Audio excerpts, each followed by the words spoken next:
നമ്മളൊരു വിദേശ രാജ്യത്ത് പോകുമ്പോഴത്തേക്കിനും നമ്മൾ അവിടെ എയർപോർട്ടിൽ പോയി ഇറങ്ങുന്നു, ഇമിഗ്രേഷൻ എല്ലാം കഴിയുന്നു, ബാഗൊക്കെ എടുത്ത് പുറത്തേക്ക് ഇറങ്ങി വരുമ്പോഴത്തേക്കിനും ഒരു കൂട്ടം ആൾക്കാരെല്ലാവരും കൂടെ ചേർന്ന് നമ്മളെ എങ്ങനെ ആക്രമിക്കുന്ന പോലെ വരുന്നു. അത് അവിടുത്തെ ടാക്സിക്കാരായിരിക്കും, ഭൂരിഭാഗം ആൾക്കാരും ടാക്സിക്കാരായിരിക്കും. അങ്ങനെ ആക്രമിക്കാൻ വരുന്ന രീതിയിലുള്ള ഒരാളെ പോലും ചൂസ് ചെയ്യാൻ പാടില്ല എന്നുള്ളതാണ് ഇത്രയും നാളും യാത്ര ചെയ്തതിൽ നിന്നും എനിക്ക് ലഭിച്ച ഒരു അനുഭവം എന്ന് പറയുന്നത്. പകരം ഞാൻ എപ്പോഴും ചെയ്യുന്നത് ഒന്നുകിൽ അവിടെ എയർപോർട്ടിൽ നിന്നും എയർപോർട്ട് ടാക്സി ബുക്ക് ചെയ്യും, അല്ലെങ്കിൽ ഏതെങ്കിലും ഓൺലൈൻ ടാക്സികളോ, ഇപ്പോൾ ഉബറോ അല്ലെങ്കിൽ വേറെ ഏത് രാജ്യത്താണോ പോകുന്നത് അവിടുത്തെ എന്ത് സർവീസാണോ അവൈലബിൾ ആണല്ലോ അത് ബുക്ക് ചെയ്യും. ഈ ഓൺലൈൻ ടാക്സികളൊക്കെ വ്യാപകമായതോടുകൂടി പല രാജ്യങ്ങളിൽ പോകുമ്പോഴും പല സ്ഥലങ്ങളിൽ പോകുമ്പോഴും ഇത്തരത്തിൽ നമ്മളെ അപ്രോച്ച് ചെയ്ത് വരുന്ന ടാക്സിക്കാരുടെ എണ്ണം കുറഞ്ഞു വന്നു. കാരണം അവരൊക്കെ ഈ പറഞ്ഞ പോലെ ഓൺലൈൻ ടാക്സികളിലേക്ക് മാറുകയും അത്തരത്തിൽ മാറുകയും ചെയ്ത് അവർ അങ്ങനെ ആ ഒരു കാലം മാറുന്നതനുസരിച്ചിട്ട് കോലം മാറിപ്പോകുന്ന ഒരവസ്ഥയിലേക്ക് അവരൊക്കെ മാറിക്കഴിഞ്ഞു. ശരിക്കും പറഞ്ഞാൽ ഈ നമ്മളെ അപ്രോച്ച് ചെയ്യാൻ വരുന്ന ടാക്സിക്കാർ ഓഫ് കോഴ്സ് അവരുടെ ജോലിയാണ് ചെയ്യുന്നത്, അവർക്ക് ക്ലയൻസിനെ വേണം. പക്ഷേ ഈ അപ്രോച്ച് ചെയ്യാൻ വരുന്ന ടാക്സിക്കാരിൽ 90% ആൾക്കാരും ഈ വരുന്ന ടൂറിസ്റ്റിനെ അല്ലെങ്കിൽ ആ രാജ്യത്ത് വരുന്ന ആളെ പിഴിയാൻ വേണ്ടി നിൽക്കുന്നവനായിരിക്കും. കാരണം ഒന്നും അറിയാതെ വരുന്ന ഒരാളെ ചൂഷണം ചെയ്യുക എന്നുള്ള ഉദ്ദേശത്തോടെ നിൽക്കുന്ന ആൾക്കാരായിരിക്കും. എല്ലാവർക്കും എക്സ്പീരിയൻസ് ഉണ്ടാകുന്ന ഒരു കാര്യമാണത്.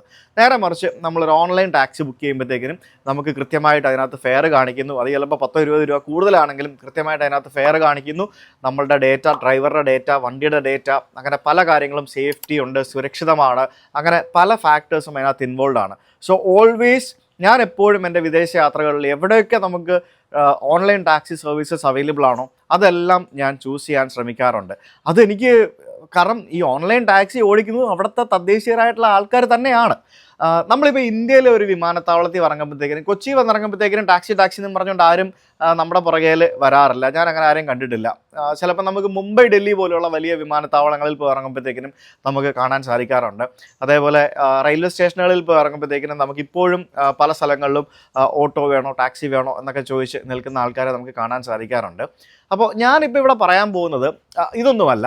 നമ്മുടെ മൂന്നാറിൽ, നമ്മുടെ കേരളത്തിൽ, നമ്മുടെ വളരെ ടൂറിസ്റ്റ് സൗഹൃദമായിട്ടുള്ള നമ്മുടെ സ്വന്തം കേരളത്തിൽ കഴിഞ്ഞ ദിവസം മൂന്നാറിൽ സംഭവിച്ച ഒരു നോർത്ത് ഇന്ത്യൻ യുവതിയുടെ ഒരു അനുഭവത്തെക്കുറിച്ചാണ് ഞാൻ ഇന്ന് പറയാൻ പോകുന്നത്. നിങ്ങൾ പലരും വാർത്തകളൊക്കെ കണ്ടു കാണും. അവിടുത്തെ മൂന്നാറിലെ കുറച്ച് ടാക്സി ആളുകൾ ചേർന്ന് ഈ കുട്ടിയെ ഭീഷണിപ്പെടുത്തുകയും ലോക്കൽ ടാക്സിയിൽ കയറിപ്പോകാനായിട്ട് നിർബന്ധിക്കുകയും ഓൺലൈൻ ടാക്സി വിളിച്ച് ആ കുട്ടിയെ അവിടെ നിന്ന് ഇറക്കി വിടുകയൊക്കെ ചെയ്ത ഒരു വല്ലാത്തൊരു അനുഭവം ആ കുട്ടി ഓൺലൈനിൽ പങ്കുവെച്ചതാണ് ഇൻസ്റ്റാഗ്രാമിൽ. ജാൻവി എന്ന് പറഞ്ഞ ഒരു കുട്ടിയാണ് ഇത് ഷെയർ ചെയ്യുന്നത്. പുള്ളിക്കാരി ആദ്യം കേരളത്തെ പ്രൈസ് ചെയ്താണ് വീഡിയോ ആരംഭിക്കുന്നത്. It's absolutely breathtaking, but I don't think I'm ever coming here again. This trip started with us going to Kochi, then to Alleppey. The people over there were extremely nice, very kind, very welcoming. And then I decided... പുള്ളിക്കാരി അത് well scripted ആയിട്ടാണ് പറയുന്നത്. അതായത് ഞാൻ കേരളത്തിൽ trip പോയിരുന്നു, വളരെ beautiful ആയിട്ടുള്ള സ്ഥലമാണ്, നല്ല ആൾക്കാരാണ്, പക്ഷേ I don't think I will be coming there anymore എന്നാണ് അവർ പറയുന്നത്. അത് വലിയൊരു നെഗറ്റീവായിട്ടുള്ള കാര്യമാണ്. ഞാനും പല സമയത്തും പല നാട്ടിൽ പോയിട്ട് പല അനുഭവങ്ങളും ഉണ്ടായിട്ട് ഈ നശിച്ച നാട്ടിലേക്ക് വരണ്ടായിരുന്നു എന്ന് തോന്നിയിട്ടുണ്ട് പല സ്ഥലത്തും. കാരണം നമ്മൾ ഒരു നാട്ടിൽ പോകുമ്പോഴത്തേക്കിനും അവിടെ നമ്മളെ ആരെങ്കിലും ട്രാപ്പിൽപ്പെടുത്തുകയോ ചതിയിലാക്കുകയോ നമ്മളെ പറ്റിക്കുകയോ ചെയ്തു കഴിഞ്ഞാൽ നമ്മൾ സത്യം പറഞ്ഞാൽ ആ നാട് നമ്മൾ വെറുത്തു പോകും, ഇല്ലേ? ടു ബി ഓണസ്റ്റ് നമ്മൾ വെറുത്തു പോകും. നമ്മൾ അറിയാവുന്ന ഒരു 10 പേരോട് പറയുകയും ചെയ്യും അവിടെ പോരുത്, അവിടെ ഉടായ്പിൻ്റെ സ്ഥലമാണ്, അങ്ങനെയാണ് ഇങ്ങനെയാണെന്ന് പറയുകയും ചെയ്യും. അപ്പോൾ ഇവർ പറഞ്ഞേക്കാം. A decision that has changed the way that I'll always remember this trip. So today morning we were leaving Munnar and our BNB host casually told us that there are no Uber or Ola pickups allowed in Munnar. Not available, not allowed. അതായത് there are no pickups and drops allowed in Munnar. അവിടെ available ആയിട്ടല്ല, മനസ്സിലായില്ലേ? പിക്കപ്പും ഡ്രോപ്പും മൂന്നാറിൽ അലൗഡാണ്. ഇപ്പം ഗോവയിൽ പോയി കഴിഞ്ഞാൽ നമുക്കറിയാം അവിടെ ഇപ്പോഴും ഊബർ വന്നിട്ടില്ല. അതുകൊണ്ട് എന്താ ഗോവയ്ക്ക് നഷ്ടം? ഗോവയിൽ പോകാതെ ആൾക്കാർ, ഗോവയിലെ ടാക്സിക്കാരെന്ന് പറയുന്നത് ഇതുപോലത്തെ ഈ പറഞ്ഞ പോലെ ആൾക്കാരെ വെട്ടിക്കുന്ന ടാക്സിക്കാരെ, പറ്റിക്കുന്ന ടാക്സിക്കാരെ ലോകത്ത് വേറെ അവിടെ ഇല്ല എന്ന് പറയാം. കാരണം അത്രയ്ക്ക് ഫ്രോഡ് തരമാണ് അവിടുത്തെ ആൾക്കാർ കാണിക്കുന്നത്. അവിടെ വരുന്ന ടൂറിസ്റ്റുകളെ പിഴിയാണ്. Goan tourism is actually declining. അതിനെപ്പറ്റി ഒരു വീഡിയോ ഞാൻ വേറെ ചെയ്യാം. ഒരാഴ്ചത്തെ ഗോവൻ ട്രിപ്പ് പോകുന്ന പൈസ ഉണ്ടെന്നുണ്ടെങ്കിൽ നിങ്ങൾക്ക് ഒരാഴ്ചത്തെ തായ്ലൻഡ് ട്രിപ്പ് വേണമെങ്കിൽ പോയിട്ട് വരും. അത്രയ്ക്ക് പ്രശ്നത്തിലാണ് ആക്ച്വലി ഗോവ എന്ന് പറയുന്നത്. അത് ഞാൻ വേറെ വീഡിയോ ചെയ്യാം. അപ്പോൾ ഇവർ പറയുന്നത് കേരളത്തിൽ ഒലയും ഊബറും ഒക്കെ ലീഗലായിട്ട് ഓപ്പറേറ്റ് ചെയ്യുന്നുണ്ട്. ലീഗലായിട്ട് ഓപ്പറേറ്റ് ചെയ്യുന്ന ഒരു സ്ഥാപനത്തെ അല്ലെങ്കിൽ ഒരു പ്രസ്ഥാനത്തെ പറ്റില്ല എന്ന് പറയുന്നത് ഒരു മരുപോകൃത്തരമാണ്.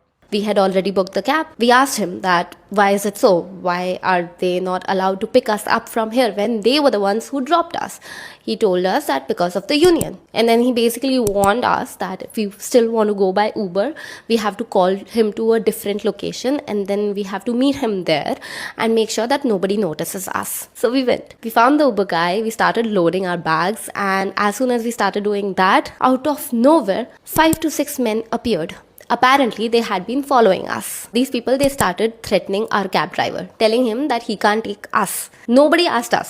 We obviously didn't understand the language, but we understood the aggression in it and started feeling extremely unsafe. So obviously, as any other sane person would do in such a situation, we called the police, thinking that they would help us. Thinking that they would help us. അപ്പോൾ സംഭവം ഇത്രേ ഉള്ളൂ. ഇവർ അവിടെ നിന്ന് അടുത്ത സ്ഥലത്തേക്ക് പോകാനായിട്ട് ഉബർ വിളിച്ചു. ഇപ്പോൾ നമുക്കറിയാം ഉബർ ഇപ്പോൾ മൂന്നാറിൽ എങ്ങനെ കിട്ടും എന്നുള്ള ഉബർ ഉപയോഗിക്കുന്ന ആൾക്കാർക്ക് അറിയാം how people can book Uber from Munnar എന്നുള്ളത്. അപ്പോൾ അവർ ഉബർ വിളിച്ചു, ഇവരുടെ വണ്ടി വന്നു, ഇവർ ബുക്ക് ചെയ്ത സ്ഥലത്തു നിന്ന് വേറെ ഏതൊരു സ്ഥലത്തേക്ക് മാറി ഇവരുടെ വണ്ടിയിലേക്ക് ബാഗുകളൊക്കെ കയറ്റി ഇവർ പോകാനായിട്ട് പോയപ്പോഴത്തേക്കിനും ഒരു കൂട്ടം ആൾക്കാർ വന്ന് ഇവരെ അറ്റാക്ക് ചെയ്യാൻ തുടങ്ങി. അതായത് സ്വാഭാവികമല്ലേ, അപ്പോൾ അവിടുത്തെ വേറെ ആൾക്കാർ ഈ ഊബർ ഡ്രൈവർ എല്ലാം എറണാകുളത്തു നിന്ന് വല്ലതും വന്ന പാവമായിരിക്കും, മനസ്സിലായില്ലേ? അവനും ഒരു പാവം കഞ്ഞി കുടിക്കാൻ നടക്കുന്നവൻ, ഇവിടെ ഉള്ള ടാക്സിക്കാരും കഞ്ഞി കുടിക്കാൻ നടക്കുന്നവർ എല്ലാവരും ടാക്സി എന്നാ പിന്നെ നിനക്ക് ഈ ഓടക്കം ഉണ്ടാക്കുന്ന സമയത്ത് നിനക്കൊക്കെ ഊബർ ഒലയിൽ ചേർന്നുകൂടെ? അവർ കമ്മീഷൻ വാങ്ങുന്നുണ്ടെങ്കിൽ നിനക്കൊക്കെ ഓട്ടം കിട്ടൂലേ? എന്നെ ഈ വീഡിയോ കാണുമ്പോഴത്തേക്കും കുറേ ആൾക്കാർ തെറി വിളിക്കാൻ വന്നേക്കാം, എന്നെ ചിലപ്പോൾ വലിയ മറ്റേ കൊണാണ്ടറാക്കിയേക്കാം. പക്ഷെ ഞാൻ ചോദിക്കുക, അവർ കമ്മീഷൻ എടുക്കുന്നുണ്ടെങ്കിലും നിങ്ങൾക്കൊക്കെ ബിസിനസ് കിട്ടത്തില്ലേ? വെറുതെ കിടക്കുന്നതിലും നല്ലതല്ലേ നിങ്ങൾക്ക് ബിസിനസ് കിട്ടുന്നത്? നിങ്ങൾക്ക് ആരും നിങ്ങളെ വിളിക്കാതിരിക്കുന്നതിലും നല്ലതല്ലേ ഒരു ഓട്ടം കിട്ടുന്നത്? എന്തിനാണ് ഇങ്ങനെ ഓടുന്ന ആൾക്കാരെ കൂടെ ഉപദ്രവിക്കുന്നത്? ലീഗലായിട്ട് പ്രവർത്തിക്കുന്ന ഒരു സ്ഥാപനമല്ലേ? ഒന്നുകിൽ കേരള ഗവൺമെൻറ് ഉബർ പോലെ നിരോധിക്കുക, ഇല്ലെങ്കിൽ ഇമ്മാതിരി പരിപാടി നിരോധിക്കുക. ഇതൊരുമാതിരി നോക്കുകൂലി കൊടുക്കുന്ന പോലത്തെ പരിപാടിയല്ലേ ഇത്? അപ്പോൾ പോലീസ് സഹായിക്കും എന്നുള്ള ഉദ്ദേശത്തോടു കൂടി പോലീസിനെ വിളിച്ചു. അപ്പോഴാണ് ബാക്കി രസം. They came and they went straight to the union people. Not a single word to us. Police വന്നിട്ട് നേരെ യൂണിയൻകാരുടെ അടുത്തേക്ക് പോയി. കാരണം നാളെ കാണേണ്ടത് യൂണിയൻകാരെ ആണല്ലോ പോലീസുകാരെ. ഈ ടൂറിസ്റ്റ് നാളെ പോവും, പക്ഷേ ഈ ടൂറിസ്റ്റിനെ അല്ല സപ്പോർട്ട് ചെയ്യുന്നത്, നാളെ യൂണിയൻകാരെയാണ് ഈ പോലീസ് കാണേണ്ടത്. അതുകൊണ്ട് നേരെ യൂണിയൻകാരുടെ അടുത്ത് പോയി അവർ കാര്യങ്ങൾ പറഞ്ഞു. അപ്പോൾ അവർ പറയുന്നത് കേട്ട് പോലീസുകാർ വായും മൂടി തിരിച്ചുപോയി. ഇവരോട് പറഞ്ഞ് ഇറങ്ങി പൊക്കോളാൻ പറഞ്ഞു. ഇങ്ങനെയാണോ പോലീസ് ഒരു നാട്ടിൽ വരുന്ന ഒരു ടൂറിസ്റ്റിനോട് ചെയ്യേണ്ടത്? I feel so shame on Munnar police. എനിക്ക് എൻ്റെ ഒരു മൊറോക്കോയിലുണ്ടായ ഒരു അനുഭവമാണ് ഞാനിപ്പോൾ പറയുന്നത്.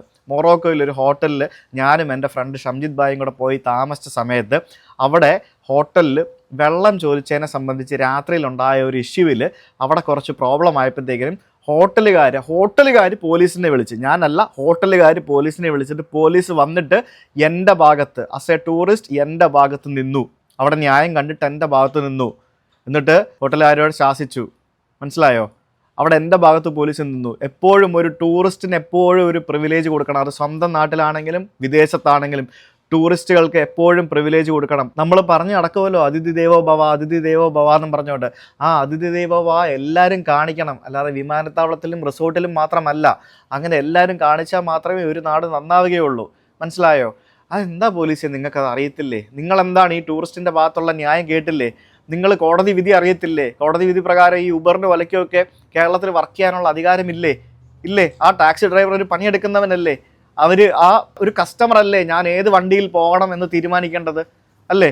അല്ലാതെ ആ ഒരു പെൺകുട്ടി അത്രയും ആൾക്കാരുടെ ആ ഒരു എന്താ പറയുക ഇതിൽ നിന്നും ഇറക്കി വിട്ടത് ശരിയാണോ? ബാക്കി കേൾക്കാം. After a few minutes of chit chat, they came to us and they told us that you have to go with the union people. You can't go with Uber or Ola. Then when we called Kerala Tourism, the same thing was being told to us that you have to go with the union taxi. Everybody kept throwing the same sentence to us. അവർ കേരള ടൂറിസത്തിൽ വിളിച്ചു എന്ന് പറയുന്നു. അവർ ഏത് നമ്പറിലാണ് വിളിച്ചതെന്ന് വ്യക്തമല്ല, എവിടെയാണ് വിളിച്ചതെന്ന് എനിക്ക് വ്യക്തമല്ല. അവർ ചിലപ്പം DTPCയിലോ അങ്ങനെ ഏതെങ്കിലും സ്ഥലത്തായിരിക്കും വിളിച്ചത്. അപ്പോൾ അവരും പറഞ്ഞത്രേ നിങ്ങൾ യൂണിയൻകാരുടെ കൂടെ പോകണമെന്ന്. കൊള്ളാം, നല്ല ചേല കേട്ടോ. എന്തായാലും എല്ലാവരും കൊള്ളാമേ. You're not allowed to decide who you travel with. You're not allowed to feel safe. You're not allowed to exercise your constitutional rights. Now obviously as a woman I feel safer if I'm traveling in an Uber because I can always keep a track of my location. I can share it with people that I trust. It's very easy to lodge complaints because of the cyber security protocols. But here I was being forced to go with somebody that was threatening us. കണ്ടോ, അതായത് അത്രയും നേരം അതായത് നീ അതിൽ പോകണ്ട, നീ ഉബറിൽ പോകണ്ട എന്നും പറഞ്ഞുകൊണ്ട് ഉബറുകാരനെ തെറി വിളിച്ചിട്ട് നടന്ന ത്രട്ടൻ ചെയ്ത ടാക്സിക്കാരൻ്റെ കൂടെ ഈ സ്ത്രീക്കും കൂടെയുള്ള ആൾക്കും ഇറങ്ങി പോകേണ്ടി വന്നു. അങ്ങനെ ത്രട്ടൻ ചെയ്ത ആളുടെ കൂടെ എന്ത് സുരക്ഷിതമായിട്ടാണ്, എന്ത് വിശ്വസിച്ച് സുരക്ഷിതമായിട്ടാണ് ഇവർ പോകുന്നത്? പറയൂ. ഞാൻ കയറില്ല, ഞാൻ അവിടെ നിൽക്കും. ഞാൻ പോലീസുകാരോട് കൊണ്ടുവിടാൻ പറയും, ഇല്ലെങ്കിൽ ഞാൻ അവിടെ നിൽക്കും. എന്ത് വിശ്വസിച്ചാണ് ഇവരത് ചെയ്യുന്നത്? എത്ര മോശമാണ് സംഭവിക്കുന്നത്. ആ ത്രട്ടൻ ചെയ്ത അവൻ എത്ര വൈരാഗ്യ ബുദ്ധിയോടായിരിക്കും ആ വണ്ടി ഓടിക്കുന്നതും ഇവരെ കൊണ്ടുപോകുന്നതും. അവർക്ക് ആ സഞ്ചരിക്കുന്ന ഒരു 2-3 മണിക്കൂർ അവർക്ക് എന്തെങ്കിലും തരത്തിലുള്ളൊരു സമാധാനം ഉണ്ടാവുമോ? ഒന്ന് ആലോചിച്ച് നോക്കിയേ. നിങ്ങളെ ത്രട്ടൻ ചെയ്ത ഒരാളുടെ കൂടെ സഞ്ചരിക്കുക എന്ന് പറയുമ്പോഴത്തേക്കിനും അതിനകത്ത് എത്രത്തോളം സമാധാനം നിങ്ങൾക്കുണ്ടാവും? A few minutes ago, a person that I definitely did not feel safe with at all, and I kept addressing this thing. I kept telling the police, I kept telling everybody that I do not feel safe with these people. How do I travel with them? How do I go to such a distance? And I was just being told that there is no other option. You either go with them or you stay here. Later, when I was reading up about it, I got to know that the Kerala High Court has ruled in favor of Uber, Ola, basically online taxis, because it is the constitutional right of a customer to decide who they want to travel with. And also it is the duty of the police to stop this harassment and this exploitation and let the tourists travel as they want to travel and not force anything on them. I loved Kerala. I loved how beautiful it was. I loved how amazing the people of Kerala were. But I don't think that I'll be able to come back to a place where I'm not allowed to feel safe. കണ്ടോ, അവർ പറയാണ് she didn't feel Kerala A safe place എന്ന്. ഇത്രയും പറയിപ്പിച്ചപ്പം മതിയായില്ലേ? ശരിക്കും ഇത് ഒറ്റപ്പെട്ട സംഭവങ്ങളാണെന്ന് ചോദിച്ചു കഴിഞ്ഞാൽ ഒരിക്കലും അല്ല. ഞാൻ കഴിഞ്ഞ ദിവസം വിഴിഞ്ഞത്ത് പോയപ്പോഴത്തേക്കിനും, വിഴിഞ്ഞം ഭാഗത്ത് എവിടെയോ പോയപ്പോഴത്തേക്കിനും യാത്ര ചെയ്ത സമയത്ത് ഞാൻ അവിടെ ഈ പറഞ്ഞ പോലെ ബോർഡുകൾ കണ്ടിരുന്നു. ഉബർ പോലെയും പിക്കപ്പ് ചെയ്യാൻ സമ്മതിക്കില്ല എന്നൊക്കെ പറഞ്ഞുകൊണ്ട്. ഞാനിപ്പോഴും ആലോചിക്കുന്നത് എന്താണ് ഈ ലോക്കൽ ടാക്സിക്കാർക്കും ഈ ഉബർ പോലെ ഓടിക്കുന്നവനും ലോക്കൽ ടാക്സിക്കാരനൊക്കെ തന്നെ അല്ലേ? അവരും നിങ്ങളെപ്പോലെ ജോലി ചെയ്യാൻ വേണ്ടി നിൽക്കുന്നവനല്ലേ? അവൻ ഉബറിലും ഒലയിലും ഒക്കെ ജോലി ചെയ്യാമെന്നുണ്ടെങ്കിൽ അവന് കയറി അതിനകത്ത് സൈനപ്പ് ചെയ്ത് രജിസ്റ്റർ ചെയ്ത് ഓടാമെന്നുണ്ടെങ്കിൽ നിങ്ങൾക്ക് എന്തുകൊണ്ട് പറ്റുന്നില്ല? നിങ്ങൾക്ക് എന്താ ബുദ്ധിമുട്ടെന്താ? നിങ്ങൾക്ക് അത്ര ബുദ്ധിമുട്ടാണെങ്കിൽ നിങ്ങൾ നിങ്ങളുടെ ആയിട്ട് സ്വന്തമായിട്ടൊരു ആപ്പൊക്കെ തുടങ്ങി. കേരള സവാരി എന്നൊക്കെ പറഞ്ഞ് തുടങ്ങിയായിരുന്നല്ലോ, സർക്കാരിൻ്റെ ആണെന്നും പറഞ്ഞ് തുടങ്ങിയായിരുന്നല്ലോ ആപ്പ്. എന്തോ അത് വർക്ക് ചെയ്യുന്നില്ലേ? പോപ്പുലർ അല്ലേ? എന്തുകൊണ്ട് അതിനകത്ത് നിങ്ങൾ ചേരുന്നില്ല? കേരള സവാരിക്കകത്ത് എന്തുകൊണ്ട് ചേരുന്നില്ല? ഉബർ പോലെ കുത്തകയാണ്, മാറ്റി നിർത്താം. അവർ കമ്മീഷൻ എടുക്കും. കേരള സവാരി കമ്മീഷൻ എടുക്കുന്നില്ല. എന്തുകൊണ്ട് കേരള സവാരി ആൾക്കാർ ഉപയോഗിക്കുന്നില്ല? പേരിന് മാത്രമാണോ? ഇനി ഈ കൊച്ചിൻ്റെ അന്ന് പോലീസുകാരെ വിളിച്ചു വരുത്തി ചെയ്ത പരാതിയിൽ പോലീസുകാർ ബബ്ബ അടിച്ച് പറഞ്ഞു വിട്ടപ്പോൾ TV-ക്കകത്തൊക്കെ വാർത്തയായി കഴിഞ്ഞപ്പോഴത്തേക്കിനും മന്ത്രിയൊക്കെ ഇടപെട്ടിട്ടായിരിക്കണം ഇപ്പോൾ പോലീസുകാർ ആ ഡ്രൈവർക്കെതിരെ, ആ ടാക്സി ഡ്രൈവേഴ്സിനെതിരെ കേസാക്കിയിരിക്കുന്നു എന്നും പറഞ്ഞു വാർത്ത. കേസാക്കിയിട്ട് എന്ത് നടക്കും? അവരെ ശിക്ഷിക്കുമോ? കോപ്പി ചെയ്യും? ഒന്നും ചെയ്യാൻ പോകുന്നില്ല. എന്ത് ചെയ്യും അവരെ? എന്തെന്ന് പറഞ്ഞാൽ ശിക്ഷിക്കും? ചുമ്മാ ഈ പറഞ്ഞ പോലെ വാർത്ത ആയപ്പോഴത്തേക്കിനും ഇതൊന്ന് ഒതുക്കാൻ വേണ്ടി കേസാക്കിയിരിക്കുന്നു. സത്യം പറഞ്ഞാൽ നാണക്കേടാന്ന് പറഞ്ഞാൽ എക്സ്ട്രീം നാണക്കേടാണ്. ഇപ്പം ഗോവ പോലൊരു സംസ്ഥാനത്ത് പോയിട്ട് അവിടെ ഈ ഉബർ പോലെയും ഇല്ലാത്തൊരു നാട്ടിൽ പോയിട്ട് ഈ പറഞ്ഞ പോലെ പ്രശ്നങ്ങളാണെങ്കിൽ ഓക്കെ. പക്ഷേ ഇവിടെ ഇതെല്ലാം ഉണ്ടല്ലോ. അതെന്തായാലും വളരെ മോശമായിട്ടുള്ള പരിപാടിയായിപ്പോയി. മൂന്നാറിലെ ടാക്സി ഡ്രൈവേഴ്സിനെ പറ്റി നോർത്ത് ഇന്ത്യൻസിനിടയ്ക്ക് വളരെ മോശമായിട്ടുള്ള രീതിയിലുള്ള അഭിപ്രായങ്ങൾ വരുന്നുണ്ട്. ഞാൻ പല കാര്യങ്ങളും എനിക്ക് കേൾക്കാറുണ്ട്. എനിക്കറിയാവുന്ന ഫ്രണ്ട്സൊക്കെ പലരും എന്നോട് പറഞ്ഞിട്ടുണ്ട്. ഞാൻ പല കാര്യങ്ങളും പറഞ്ഞു കഴിഞ്ഞാൽ അതെല്ലാവർക്കും ബുദ്ധിമുട്ടാകുന്നുള്ള രീതിയിൽ ഞാൻ പലതും പറയാത്തതാണ്. കമ്മീഷൻ പരിപാടികളും അവിടുത്തെ ജീപ്പ് സവാരിക്ക് കൊണ്ടുപോകുന്ന ആൾക്കാർക്ക് അങ്ങനെ കുറേ റിലേറ്റഡ് ആയിട്ടുള്ള കുറേ കാര്യങ്ങളുണ്ട്. ഇതൊക്കെ നോർത്ത് ഇന്ത്യൻ ആൾക്കാർ കുറേ പേര് യൂട്യൂബേഴ്സ് വീഡിയോയും ഇട്ടിട്ടുണ്ട്. അതൊക്കെ നമുക്ക് നാണക്കേടാണ്. ഒന്നാമത്തെ കാര്യം, കമ്മീഷനൊക്കെ വേണം. ഓക്കെ, ഒരു പരിധി വരെയൊക്കെ കമ്മീഷൻ വേണം. പാക്കേജ് ട്രിപ്പൊക്കെ കൊണ്ടുപോകുന്ന ആൾക്കാർക്ക് അവർക്കൊരു അധിക വരുമാനമാണ് ഈ ടാക്സിക്കാരിൽ നിന്നുള്ള കമ്മീഷൻ. ലോകമെമ്പാടുമുള്ളൊരു പരിപാടിയാണ് അത്. കഴുത്തറപ്പൻ കുറച്ച് പരിപാടികളൊക്കെ മൂന്നാറിൽ നടക്കുന്നുണ്ട്, പല സംഭവങ്ങളും നടക്കുന്നുണ്ട്. പിന്നെ ചിന്നക്കനാൽ, മറയൂർ മേഖലയിൽ കുറച്ച് പ്രോബ്ലംസ് റീസെൻ്റായിട്ട് നടക്കുന്നുണ്ട്. നമ്മൾ കണ്ടതാണ്. ടൂറിസ്റ്റ് ബസ്സുകൾക്കെറിയ കല്ലെറിയുകയും അങ്ങനെയുള്ള ചില പ്രശ്നങ്ങളൊക്കെ നടക്കുന്നുണ്ട്. മൂന്നാർ ഈ പോക്ക് പോവുകയാണെന്നുണ്ടെങ്കിൽ മൂന്നാറിന് ഗോവയുടെ അവസ്ഥ വരും, അല്ലെങ്കിൽ മൂന്നാറിൻ്റെ കാര്യത്തിൽ തീരുമാനമാകും. ഈ പറഞ്ഞ പോലെ ആൾക്കാർ ഇതുപോലൊരു 10 പേര് വന്നിട്ട് വീഡിയോ ഇട്ട് വൈറലായാൽ മതി, മൂന്നാറിൻ്റെ കാര്യത്തിൽ തീരുമാനമാകും, ആളുകൾ കുറയും.